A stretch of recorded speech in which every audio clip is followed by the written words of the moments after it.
देश में 9 जून को यानी आज एक बार फिर से मोदी सरकार 3.0 बनने जा रही है। लेकिन इस बार हालात पहले से काफ़ी अलग है।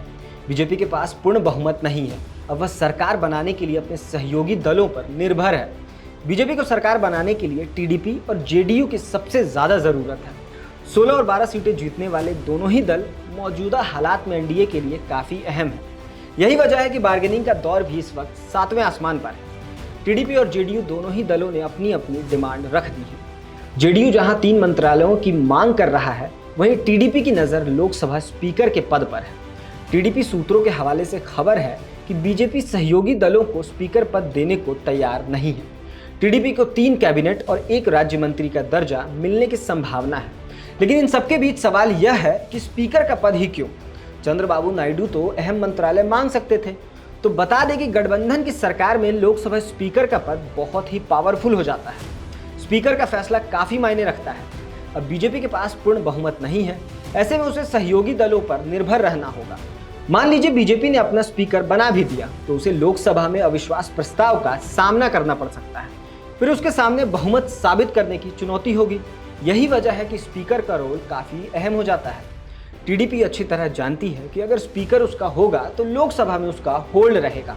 उसका स्पीकर होने की वजह से किसी भी मुश्किल हालात से वह आसानी से निपट सकते हैं। सदन में जब किसी सवाल पर बराबर वोट बढ़ जाते हैं, ऐसे हालात में स्पीकर को वोट डालने का अधिकार होता है। सदन में वोटिंग के दौरान लोकसभा अध्यक्ष की भूमिका काफ़ी अहम मानी जाती है। इन्हीं सब वजहों से टीडीपी चाहती है कि सदन में उसका होल्ड रहे। चलिए आपको सिलसिलेवार तरीके से बताते हैं कि आखिर स्पीकर इतना अहम क्यों होता है। लोकसभा स्पीकर काफी अहम पद है। उसका फैसला ही आखिरी फैसला होता है। सदन में उसकी निर्णायक भूमिका होती है। बहुमत साबित करने के दौरान जब दल बदल कानून लागू होता है तो ऐसे में स्पीकर की भूमिका काफी बढ़ जाती है। स्पीकर के पास सदन के सदस्यों की योग्यता और अयोग्यता का फैसला लेने का पूरा अधिकार होता है।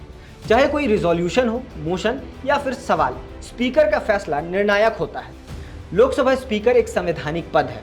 उसकी मंजूरी के बगैर सदन में कुछ भी नहीं हो सकता। सदन को स्थगित करने से लेकर किसी को निलंबित करने तक स्पीकर के पास हर अधिकार होता है।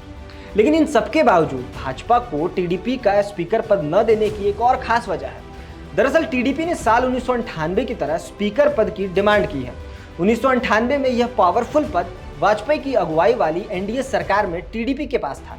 लेकिन साल 1999 में अटल बिहारी वाजपेयी सरकार के अविश्वास प्रस्ताव हारने में टीडीपी के स्पीकर की काफ़ी अहम भूमिका बताई जाती है। 17 अप्रैल 1999 को वाजपेयी सरकार के खिलाफ अविश्वास प्रस्ताव आया था।